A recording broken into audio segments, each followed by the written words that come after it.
Hey, it's Drew Neiser with another Tuesday tip. It is uncertain times. You are a leader of your organization.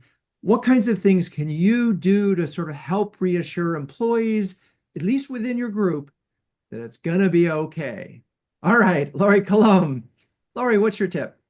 So, my tip is to keep lines of communication open with your team. Obviously, you can't tell them everything, but having them see you and hear from you, I think goes a long way to giving them some sort of comfort, as it were, for this time of great uncertainty. Exactly. You don't have to say I have all the answers, but you do have to say we're trying to get them for you. Okay, Marni Carmichael, what's your tip? My tip is I try to make my office a safe zone. So if you need to come in here and vent or, have a wee cry or, simulate hitting a wall, you can do that.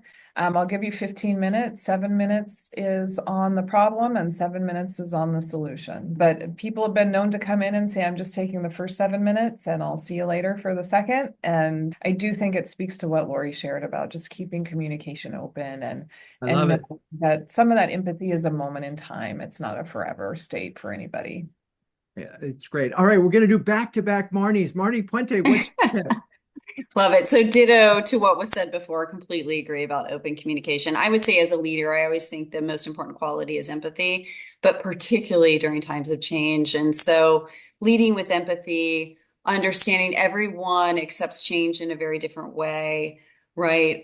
Depending on their personality type, et cetera. And so I think that's important. And second, I would just say that taking kind of a heads up, heads down approach, not just as a leader, but encouraging your team. So if you're going through a lot of change, whether it be your industry or what have you, is continue doing good work and making impact. We absolutely have to, but also heads up, right? Making sure you're in tune with market trends, what's going on in your industry, what's going on within your organization, but also your competitors. I think that's a really important thing.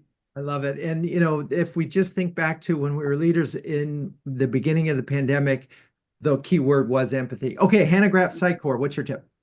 So I'm sticking with the theme here. I think really listen to your teams. What I'm really finding now is, that change can be overwhelming, but often your teams are a lot closer to those day-to-day challenges.